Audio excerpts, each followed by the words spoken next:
Let's see. Let's watch this one and see what's happening with the Philadelphia air crash, jet crash. See what they have to say.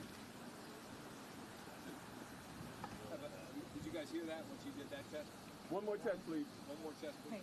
I don't know. Hello, Sherelle Parker, Mayor, City of Philadelphia. Oh my God. I'm getting like a little staticky. Is everybody getting staticky? Yeah, it's pretty staticky. Let's go ahead and do it.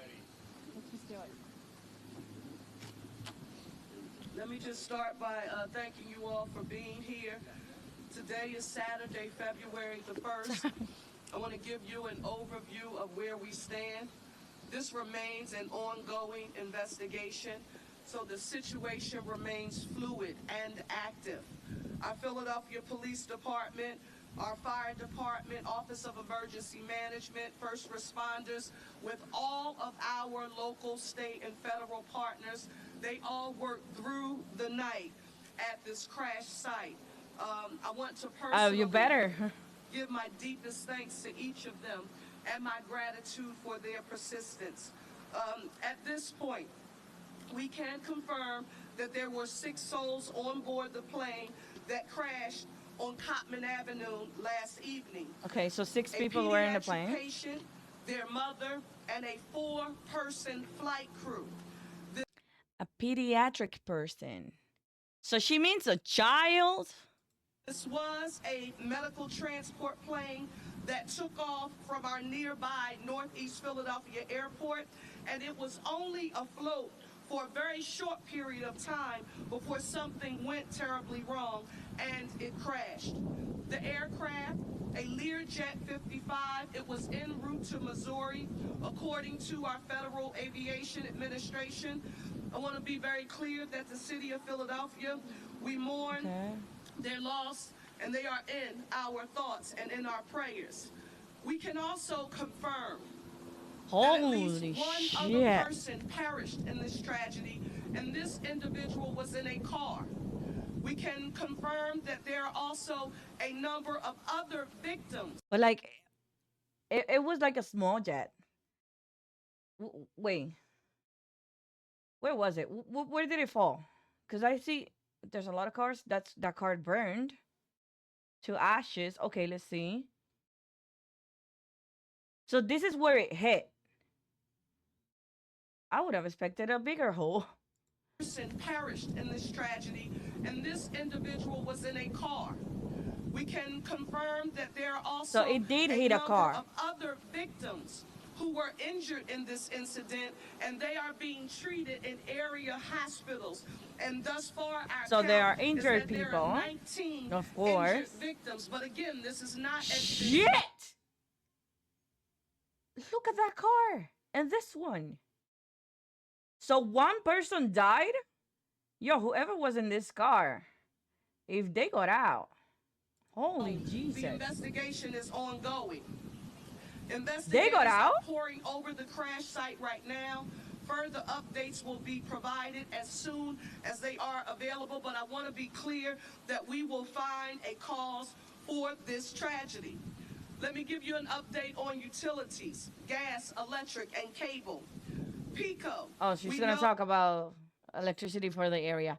So, oh, wet. Wow. Look at the damage, though. a cause for this tragedy.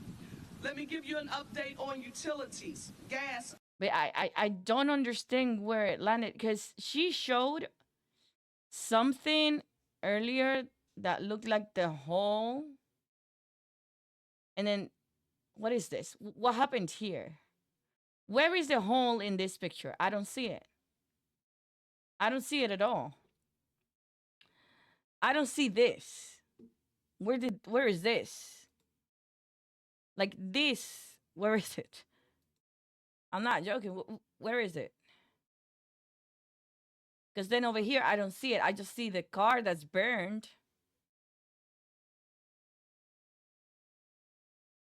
I am confused.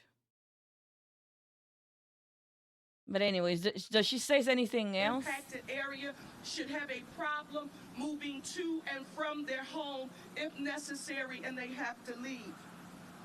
Let me also state, and this is very important, Okay. Our local, state, and federal partners, they are all working together as we work to address this tragedy. And I want to give a special thank you to Ralph Hicks, who is the Senior Air Safety Investigator for the NTSB. I just spoke with Ralph shortly. I know the director is on her way. She may be here by now, but I want to say a special thank you to them, along with the FAA. Our governor, who was with me last night, here and continues to be right by. How do you get alive from that? Well, how do you get out alive from that? Pennsylvania State Police, Pennsylvania Emergency Management, the Department of Environmental Protection, of course our Philadelphia Police and Fire, Office of Emergency Management, Managing Director's Office, the American Red Cross for Southeastern Pennsylvania, our School District of Philadelphia, all of the agencies and officials, we are grateful for your support. I have to now recognize, and this is essential, because again, intergovernmental collaboration and cooperation is essential. And I do want you to know that I have been told, after speaking with first responders throughout the night, that this has not always been the case. But with the support of the White House, with the support of our U.S. Senators Fetterman and McCormick, our congressional delegations in Evans, Boyle, and Scanlon, every state legislator who is present here. She's just mentioning people. Let me see if she says anything substantial. The American Red Cross, Southeastern Pennsylvania, and it is operating 24/7. The Red Cross assistance. She's talking about the people that are working on it. Health services. We have them available through the city's Office of DBIDS. That's our Department of Behavioral Health and Intellectual Disability Services. We want you to call them. And again, the facts, because there's so much misinformation being distributed on social media, and we can't control that. So we wanted to make sure you have access to accurate information here on today, and that number that you should call. Okay, let me see what the. Okay, let's skip her. Confirming what the mayor said at the conclusion of her remarks, that the city is working around the clock to keep people safe, to understand what happened, and to be there for those who are impacted. The city's been working around the clock at the direction of a strong and steady mayor in Cherelle Parker. And I want to say thank you to the mayor for her leadership. Leadership matters in moments of crisis, and demonstrated here by Cherelle Parker, our mayor. I also want to reaffirm what the mayor said about everybody working together with common purpose. There are no silos or stovepipes. Instead, it is everyone joining forces together. I want to lift up those state resources that have been here in Northeast Philadelphia working around the clock. And I want to thank the mayor for referencing them. At the request of Commissioner Bethel, your outstanding police commissioner, Colonel Christopher Paris of the Pennsylvania State Police, who joins me here to the left of the mayor, has dispatched roughly 50 members of the Pennsylvania State Police from Troops K and M, and we thank them for their work here. It looks like this person was trying to run away from whatever happened. And this one, because look at the way the placement of the car. He even crashed against that thing.